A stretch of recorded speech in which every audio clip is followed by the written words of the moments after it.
2025年啦，仲有個零月咧又過去啦嚇，咁啊眨下眼啦，等我回望一下10年前我做咗啲乜嘢。我唔係回望今年做咗啲乜嘢，係睇翻十年前。十年前我翻過香港啦，咁喺香港嗰度亦都去過好多地方啦，睇翻有啲相啊，我喺呢一個嘅 memory card 入邊揾翻住啲嘅時候，都撈唔到出嚟啊！哎呀，仲以為呢個科技可以將啲嘢恆久永存、永遠保存，都唔得。10年啫，有啲相已經可以消失咗啦，揾唔翻，唔係揾，係開唔到個 file，開翻佢出嚟，有啲可惜啊。咁而家揾翻佢出嚟之後，再做多一次新嘅記錄啦。咁希望過咗10年之後，呢啲相唔好話真係又開唔翻出嚟啦。咁啊，去咗呢個地方呢，就係雀仔街啊、花園街啊，喺埋一堆地方嚟噶啦。我都幾中意睇花花草草。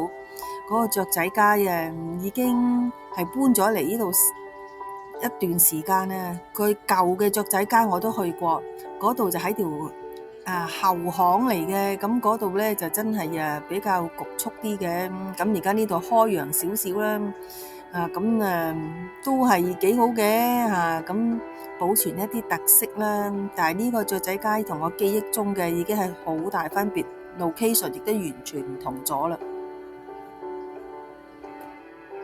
其實當年呢，我個手機都可以影相，亦都可以影 video 噶。咁但係呢，影 video 就需要好大嘅呢一個嘅 storage 嗰個位置啦。咁手機就唔可以容許我影太多嘅 video，所以好多嘢我都係用影相嚟到儲存嘅啫。嗰陣時又唔識啦，唔識得話影完之後可以每一日就翻去撈翻落個 computer 度 empty 咗架機，留翻啲 space 再影。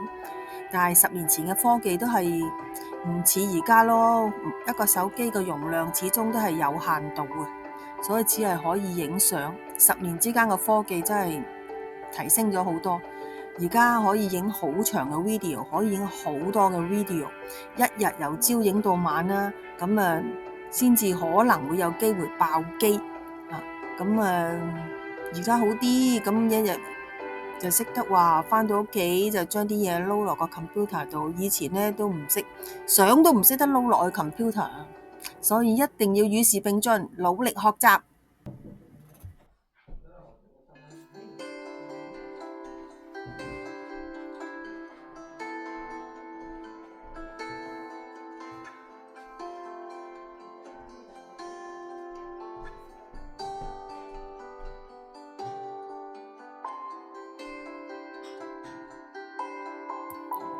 被活化嘅唐樓。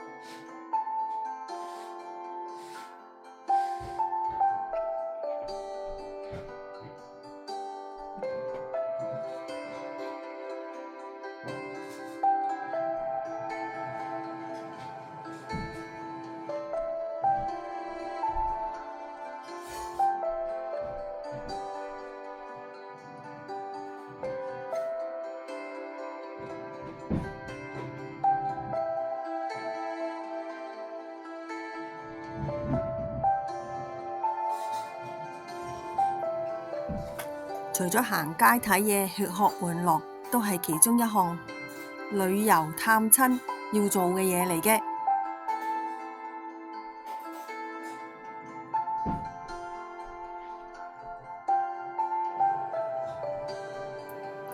啲海鮮真係好好味嘅，所以出名係有原因㗎。